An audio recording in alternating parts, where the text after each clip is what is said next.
사람들은 흔히 말합니다. 돈은 죽을 때 가져가는 것도 아닌데 자식들에게 미리 나눠줘야지. 하지만 정말 그럴까요? 오히려 지금은 죽을 때까지 돈을 쥐고 있어야 하는 시대가 되었습니다. 특히 노년에는 더 그렇습니다. 예전처럼 자식이 부모를 끝까지 책임지는 시대도 아니고 평균 수명은 길어졌으며 병원비와 간병비는 상상 이상으로 늘어나고 있습니다. 그리고 무엇보다 무서운 건 노년에 돈이 없으면 선택권 자체가 사라진다는 것입니다. 젊을 때는 몸으로 버틸 수 있습니다. 돈이 조금 부족해도 다시 일할 수 있고 실패해도 회복할 시간이 있습니다. 하지만 노년은 다릅니다. 몸이 아프기 시작하고 인간관계는 줄어들고 경제력이 사라지는 순간 삶의 질도 급격하게 무너집니다. 특히 많은 사람들이 착각하는 것이 있습니다. 자식에게 미리 집 한 채 주면 효도받겠지. 재산을 미리 넘겨주면 나를 더 챙겨주겠지. 하지만 현실은 정반대인 경우가 많습니다. 재산을 넘기는 순간 관계의 주도권도 함께 넘어갑니다. 처음에는 잘합니다. 전화도 자주 하고 병원도 데려다주고 잘 모시겠다고 이야기합니다. 하지만 시간이 지나면 달라집니다. 사람은 익숙해지기 때문입니다. 이미 재산은 받았고 부모는 점점 늙어가고 간병과 생활비 부담은 커집니다. 그때부터 부모는 고마운 존재가 아니라 부담스러운 존재가 되기 시작합니다. 실제로 노년층 분쟁 중 상당수가 재산 증여 이후에 발생합니다. 집을 자식 명의로 바꿔줬더니 생활비를 끊어버리거나 같이 살자고 해서 들어갔는데 눈치를 주거나 심지어 요양원으로 보내려는 갈등까지 생깁니다. 물론 모든 자녀가 그렇다는 것은 아닙니다. 효도하는 자식도 많습니다. 끝까지 부모를 책임지는 사람들도 있습니다. 하지만 문제는 사람 마음은 상황에 따라 변할 수 있다는 것입니다. 자녀도 결국 자기 가정이 생기고 배우자의 눈치를 보고 아이들 교육비와 대출에 시달립니다. 그 상황에서 부모 부양까지 더해지면 아무리 착한 자식이라도 현실 앞에서 흔들릴 수 있습니다. 그래서 노년의 돈은 단순한 재산이 아닙니다. 존엄입니다. 선택권입니다. 자유입니다. 내 돈이 있어야 병원을 선택할 수 있고 간병인을 쓸 수 있으며 누군가에게 굽히지 않아도 됩니다. 돈이 있으면 자녀에게도 덜 미안합니다. 많은 부모들이 자녀에게 짐이 되기 싫다고 말합니다.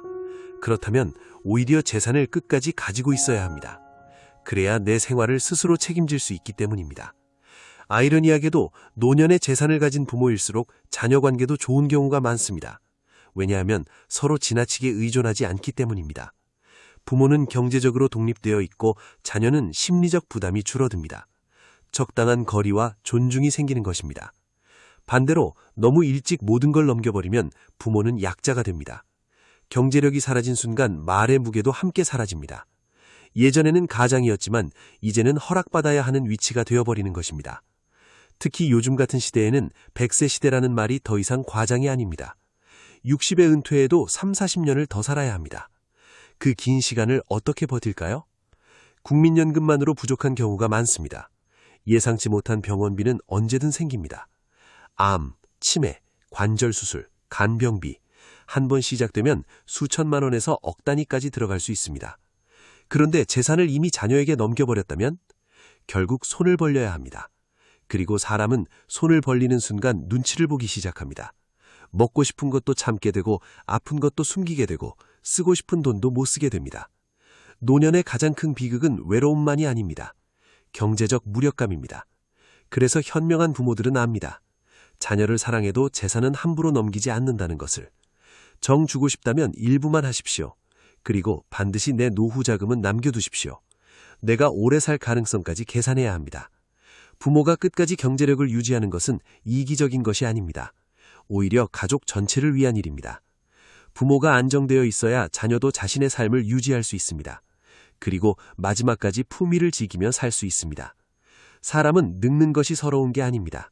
누군가의 허락을 받아야 살아가는 순간이 가장 서러운 것입니다. 그러니 기억하십시오. 노년의 돈은 욕심이 아닙니다. 삶의 안전장치입니다. 그리고 재산은 죽기 직전까지도 내 손에 있어야 합니다. 그래야 마지막 순간까지 내 삶을 내가 선택할 수 있습니다. 영상 끝까지 봐주셔서 감사드리며 구독과 좋아요 부탁드립니다. 이상 좌충우돌 한국남자였습니다.